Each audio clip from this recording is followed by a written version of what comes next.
Hey, I'm Jenna Wolf, certified lactation counselor, parent coach, and extended breastfeeding mom of two. I fully understand the unique challenges of breastfeeding beyond the baby days, and I'm here to take your hand and support you along your journey. So toss that hair in a messy bun, grab a basket of laundry to fold, and let's get started. This is Start to Stop Toddler Breastfeeding. Welcome to part 2 of this series. Last week, we talked about contraception, conception, menstruation, fertility in general while breastfeeding a toddler. Today, we're going to be talking about pregnancy while breastfeeding a toddler. And then next week, we'll be talking about tandem feeding, so breastfeeding a newborn and a toddler at the same time. As a quick disclaimer, as always, this is simply for educational purposes and is not medical advice. As well, if you're breastfeeding a baby under the age of 12 months, there are special considerations for you while you are breastfeeding through pregnancy, as your child's nutritional needs are just different than they are after 12 months. If that's the case for you, then you might need to reach out for additional support and information. However, everything in this podcast episode is pretty much still going to apply to you. So stay tuned, hang around. There's lots of great stuff for you here too. As a quick roadmap of where we're going to be headed in this episode, because I have a lot of information here for you, we are going to be talking about 4 main topics. The first one is safety. The second one is milk supply. The third is pain and aversion. And then finally, we're going to be talking about weaning and making changes. I will try to add chapter markers to each of those areas so that you can click around if you need to come back as well.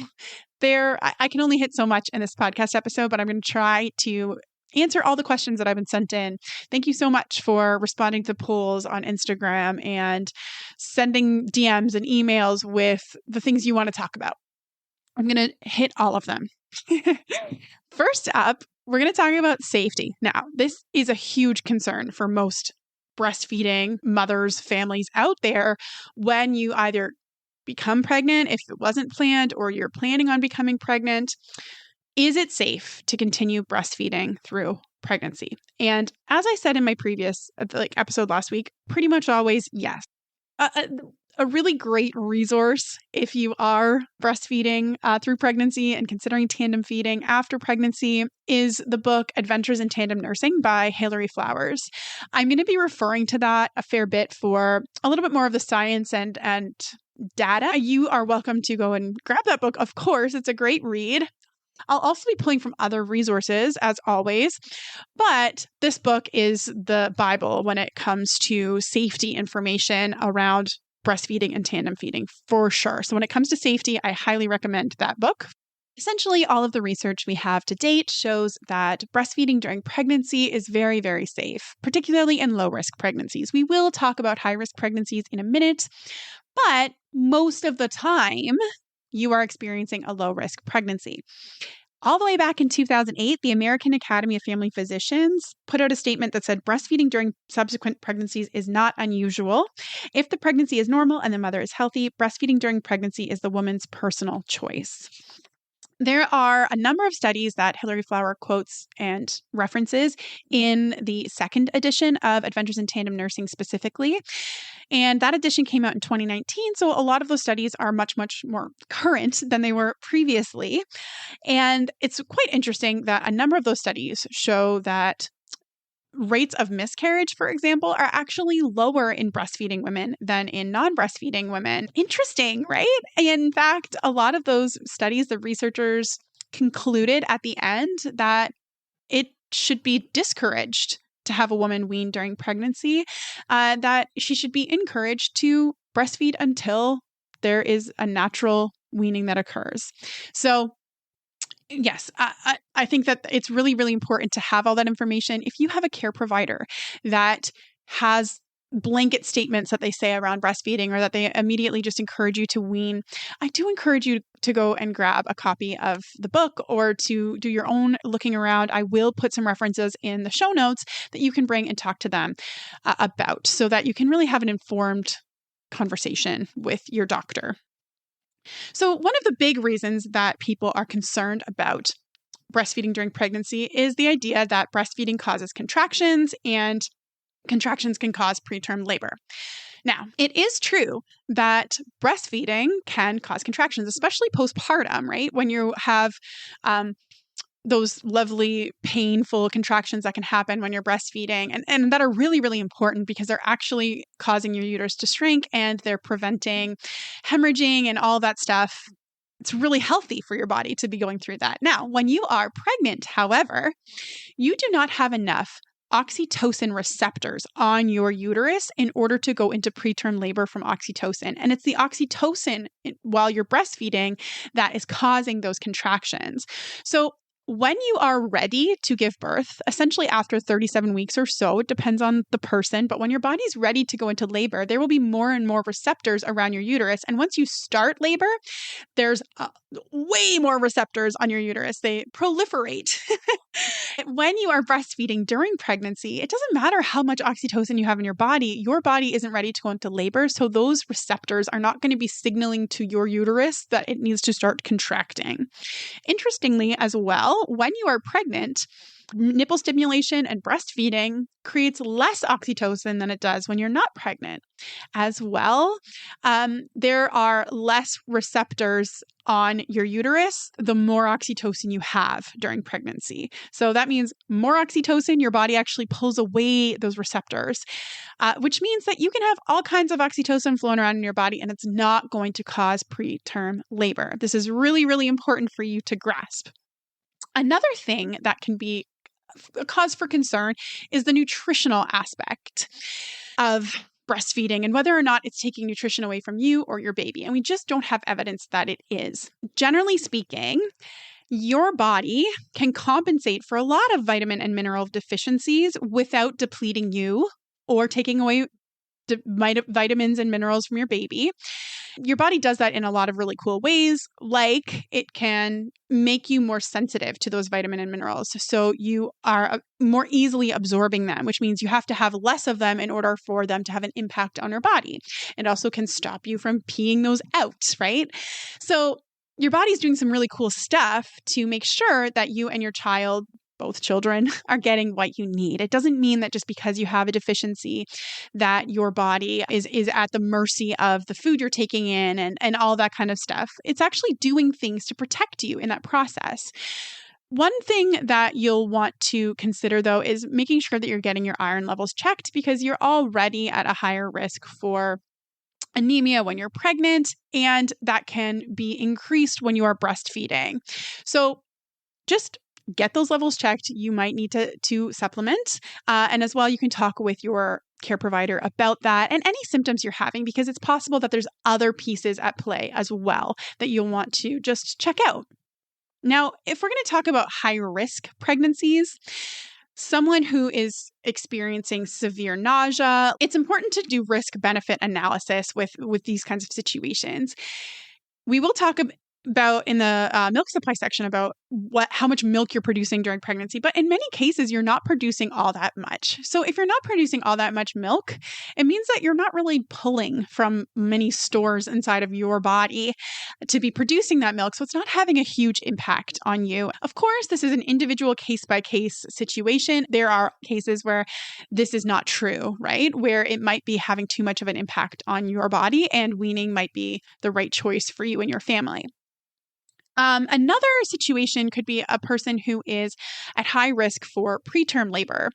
And if you're at high risk for preterm labor, then you might have more receptor sites on your uterus and oxytocin in your body could become a concern. It's also important to consider the fact that if you're likely going to have a baby preterm, breastfeeding a toddler can mean that you have a better established milk supply in the postpartum stage. It can also mean that you have a toddler to help you breastfeed through and produce milk through that postpartum stage.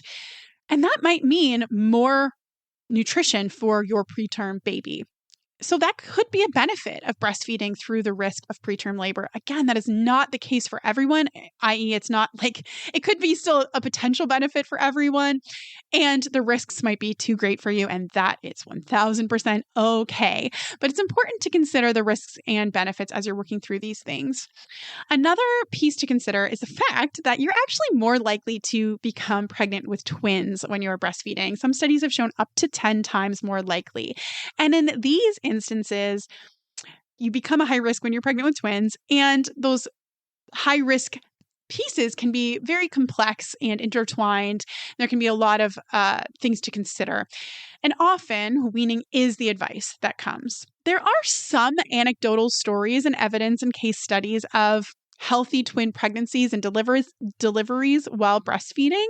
However, generally speaking, even the biggest pro-breastfeeding through pregnancy advocates do recommend weaning if you become pregnant with twins. Let's move into milk supply.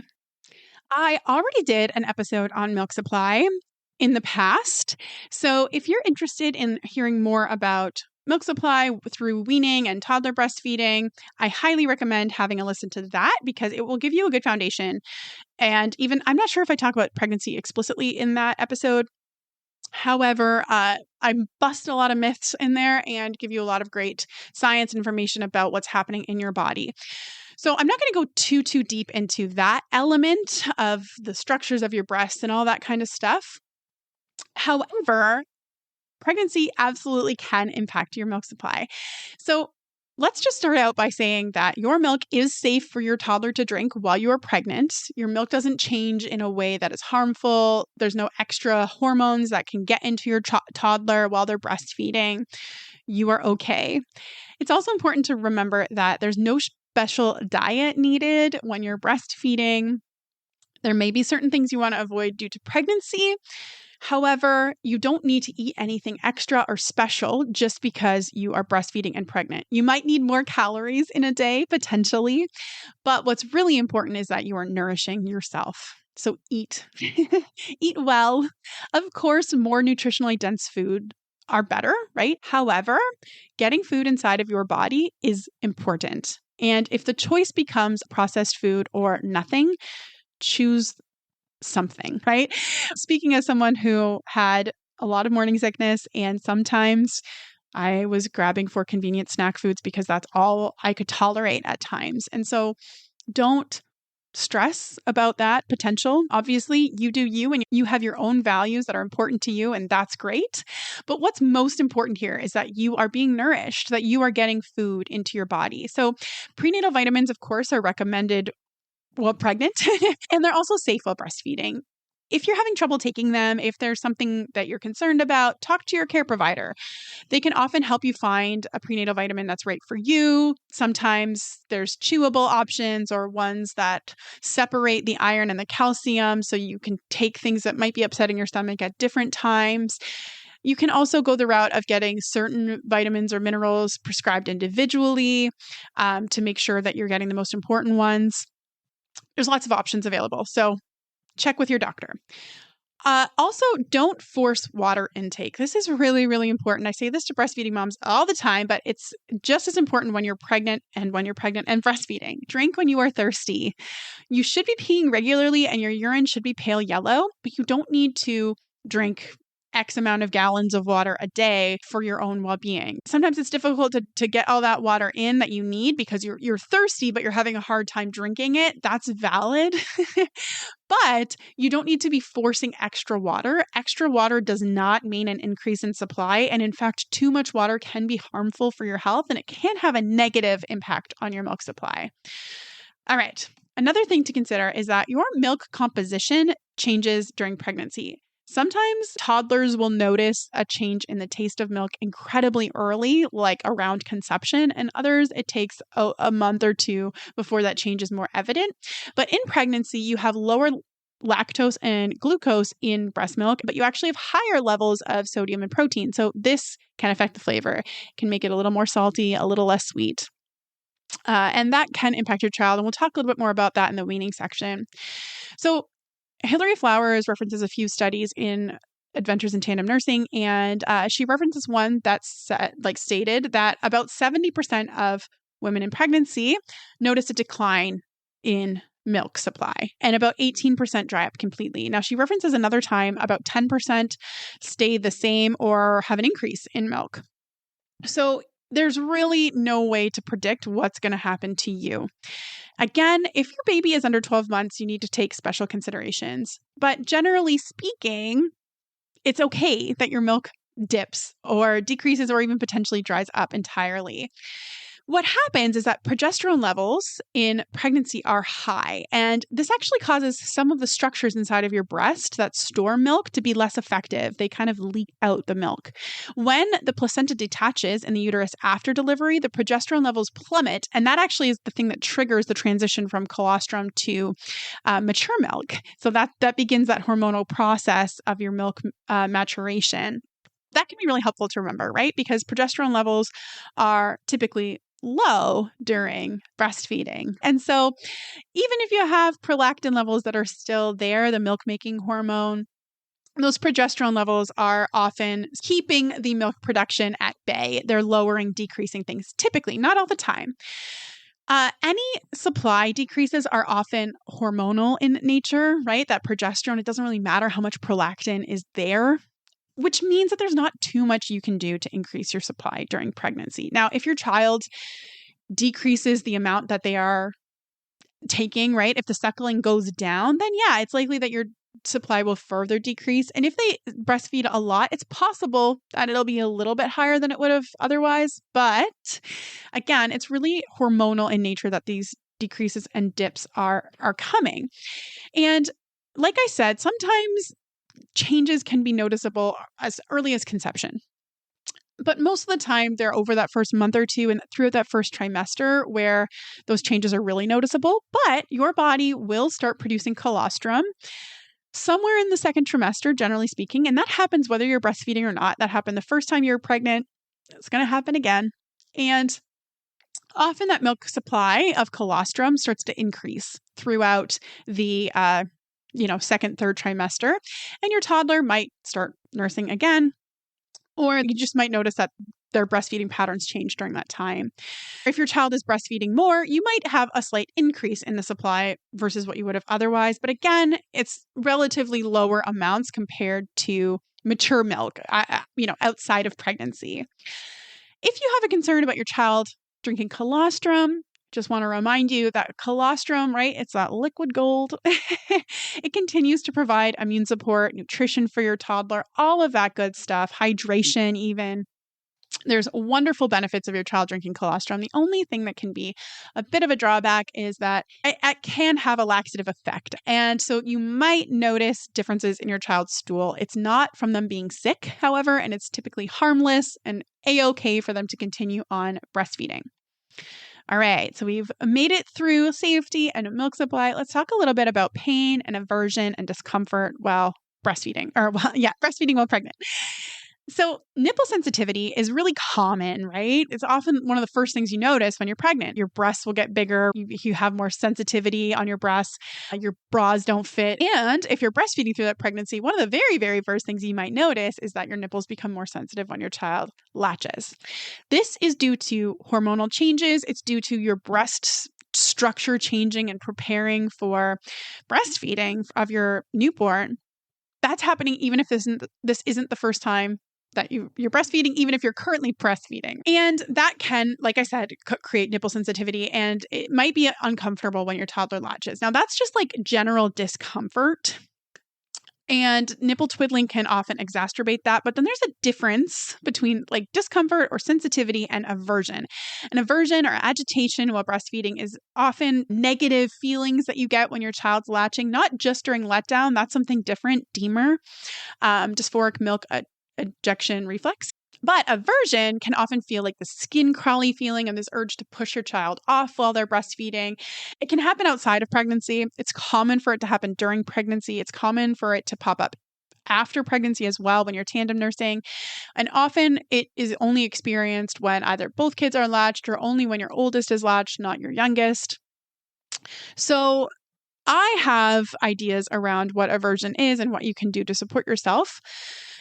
There isn't a ton of research around aversion, unfortunately, but it's common. Many, many, many mothers experience this while breastfeeding. And I know mothers who are breastfeeding newborns who are experiencing aversion. There's lots of different things that can put you at higher risk for aversion, like birth trauma.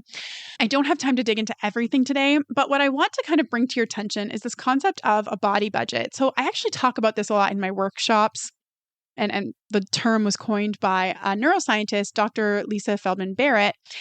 And she talks about this idea that your brain is keeping track of all of the internal resources that your body has. So everything, all of the minerals and water and anything inside of your body, your brain is keeping track and it's balancing it like a budget. Your toddler has one of these too, by the way. Every human does. And in the same way that you do with a budget, make predictions about how much you're going to need to spend based on circumstances, right? So you know that when Christmas is coming up, for example, or holidays, if you don't celebrate Christmas, or birthdays, or whatever is going on in your life, vacations, that you're going to need to adjust and account for a different level of spending, right? So your body budget is accounting for that. It's keeping track of and trying to make predictions all the time about what it's going to need to spend and whether or not it has enough resources to compensate for that, whether it's going to be in a deficit or a surplus, right? And I like to think that aversion, like the way that I talk about it and think about it, is that aversion often happens when your body budget is in a deficit. It also, I think, tends to happen when your body is predicting a deficit. So that, again, it's not just about the actual resources in your body, whether or not you have enough, but it's more about the fear that you won't have enough. So again, I can get into this in depth and I will do future episodes deeper on aversion. But often what happens is there's already all of these hormonal changes during pregnancy, right? And then when we have these, we could call them triggers, things that our brain is unconsciously scanning for signs of safety and danger. And if there's signs of danger, then it's going to put the brakes on certain things to try and protect and like keep us safe, right? So it's giving you signals to motivate you to make changes. Now, your body is absolutely wise, and it's doing these things for very good reason, 100%. Sometimes weaning is a great option during nursing aversion. And other times, because of things your brain unconsciously has learned about what is safe and what is dangerous and what you have capacity for and what you don't, it might be making these changes almost erroneously. So it's assuming that something's more dangerous than it is and then making bigger predictions and trying to motivate you to make changes that might not be necessary. That is really important to understand when we're talking about nursing aversion, because when you are pregnant or tandem feeding or whatever, and I'm going to talk more about nursing aversion a bit next week when we're talking about tandem feeding, but especially during pregnancy, when you've got all of these things on your plate and you're stressed out and you've got all these things on your mental load and you're not doing the same things you did the first time around. Maybe you didn't get to do a lot of things the first pregnancy and you thought, well, the next one I'm going to be working out more. I'm going to be eating right. I'm going to be doing those things. And then the reality hits that you're not able to do those things. That can be really stressful. Those can be signs of danger, right? This big change that's happening. Maybe your marriage or your relationship isn't what you thought it would be at this point. Or maybe your partner is reacting differently to the pregnancy than you hoped. Maybe there's moves happening. Maybe there are factors happening like wars and pandemics and things that are incredibly stressful, or extended family things that are coming up. All of those things are signs of danger. And a lot of times we're doing a great job at just keeping ourselves together. And then when we sit down to breastfeed, we're looking in this sweet little vulnerable face of this little young child that we're trying to protect and we love so much, and it becomes too much. It's so intense in those moments. It makes sense that we have this reaction to move away from that intensity. That is one of the things that I really believe happens during aversion, and I've seen happen in my own life. I've absolutely seen it happen with clients, and I've supported clients to work through their own aversion by understanding that idea. So I can't offer you too much by ways of managing that at the moment, aside from understanding that there's a lot of external things that can be there. And sometimes it's making peace that those external things are there and kind of calming all of that sense of threat and danger inside of you. Sometimes it's making changes for some of those external things, having hard conversations. Sometimes it's putting boundaries up, not with your breastfeeding child, but with other people in your lives, or getting in more support, reaching out for more support. All of those things can be important, right? Helping your body to move into a surplus and then in your body budget, and then also supporting your body to not have so much intensity around the signs of like danger and threats. Obviously, there are times where threats and danger are very, very real and genuine, and I'm not trying to downplay those. They're incredibly valid. And sometimes we also have, I don't want to say that it's a too big of a reaction, but our body and our brain unconsciously perceive it as being a bigger threat than it might actually be to us. And there's lots of reasons for this. I go into this in depth inside of my program on your breastfeeding story. It's really difficult to unpack all these concepts in a podcast. I'd normally like to do them in coaching settings, as you can understand from this conversation. But I'm just going to leave it at that for today and say that that's really important. Now, when we're talking about kind of balancing your body budget, a really easy way to do that is to take things slow, ask for help, nap with your child if you're able to. If you're working, obviously that's not always the case. And if you have a lot of children, that might not be an option for you. But if you have a young toddler who's still napping, or a toddler in general who's still napping, take that opportunity. Pregnancy is a defined period of time. It's not going to be forever. Do what you need to do to support yourself through that time. Another thing that can be helpful is making a really simple cheat sheet of activities and ways to meet your needs and your toddler's needs, and just keeping that on your phone or printed out on the wall. So you don't have to do the thinking in the moment. You can just refer quickly to that and say like, oh yeah, we could do X, Y, Z, whatever. That is something, again, that I help my clients with inside of like my group coaching programs and whatnot. It can be a really, really fast and simple way that can have really profound impact when you're pregnant and breastfeeding a toddler. All right, so let's talk about weaning and making changes. As I said before in the milk supply section, a lot of times your supply decreases in that first trimester into the second trimester, then somewhat increases during the second trimester into the third trimester. Sometimes kids will wean completely on their own, sometimes very early on in the pregnancy. Some kids have nursing strikes, or they'll stop breastfeeding for a few days, a few weeks, even a few months, and then they come back later on during pregnancy. Some kids breastfeed right through, whether or not there's milk coming or not. And some kids will stop during pregnancy and then come back once the new baby's there. And there's no way to predict what's going to happen for your child. Sometimes they wean when you wish they wouldn't, and sometimes they keep going when you wish they wouldn't. It's important to remember that creating intentional changes is really the same as it is at any other time. So if you want to change things in your breastfeeding relationship, you can. I've been talking about how to create intentional changes all the way through this podcast, right? Like for the last 40-something episodes. So it's important to keep in mind that toddler breastfeeding stress spiral that I talk about on previous episodes. You can go and have a listen to nearly any episode. I'll reference it, but right, your internal experience matters. It can be turning up the dial on breastfeeding frequency and duration, or turning down the dial, especially when we're talking about toddlers. So keeping one eye inward on your internal experience is important. Meeting yourself and meeting those emotional needs is important. It's also important to consider your child's needs that are driving breastfeeding. It could be food. It might not be food. It could be movement. It could be connection. It could be lots of different things.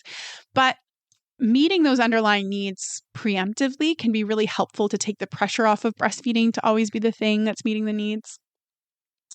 And it can be helpful too in the moment if maybe those needs have built up and there's a lot of breastfeeding happening and you're having a hard time tolerating that, or you just don't want to. That's all okay. It's not just about distracting them away from breastfeeding. It's really about meeting those needs. That's what's really important there.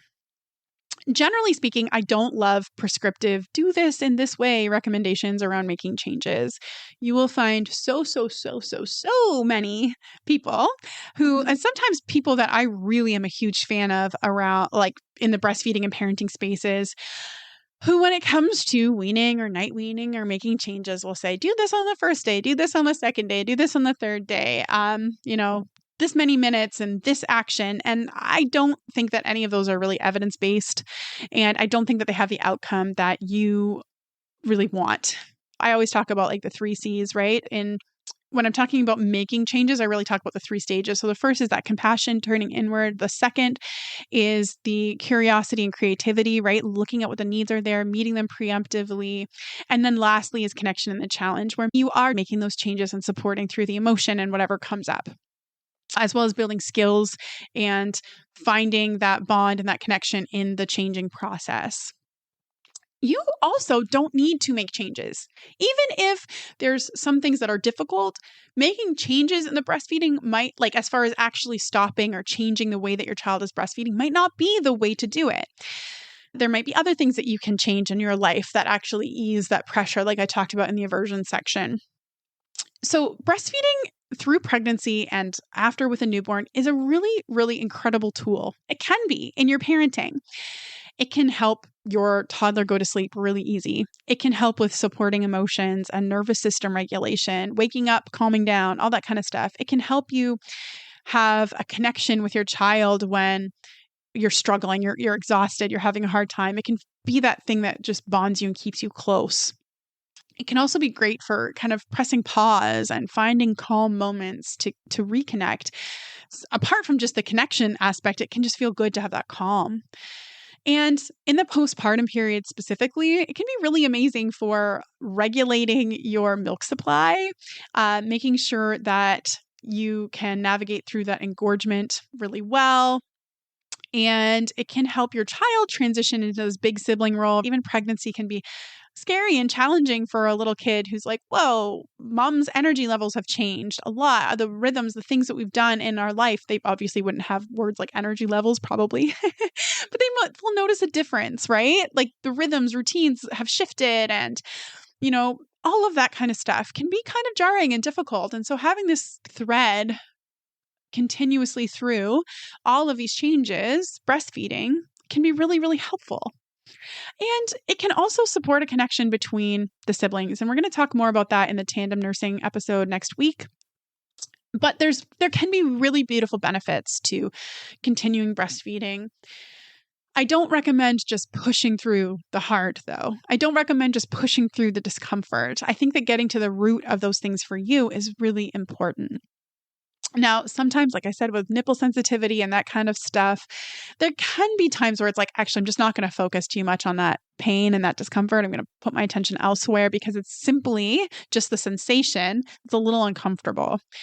I do think that nursing aversion is something different than that. And I really, really don't recommend pushing through aversion and agitation and those things that are coming up. I do think that they need dealt with kind of at the source. So we'll talk about that a little bit more next week. But hopefully I'll be able to talk about that more in future episodes. And I've definitely touched on those things more in the past. And if that is something that you're experiencing, I do have some support for you. So send me an email or whatever, and we can talk about that some more.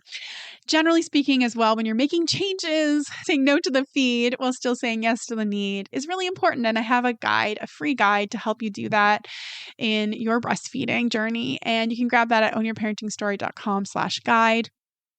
And it's a 16-page PDF ebook guide with a cheat sheet that walks you through how to say no to your toddler in a way that's not going to trigger that toddler breastfeeding stress spiral, in a way that's going to deepen your bond and support you through that transition. So it's a great place to start if you could use some more support around that. All right.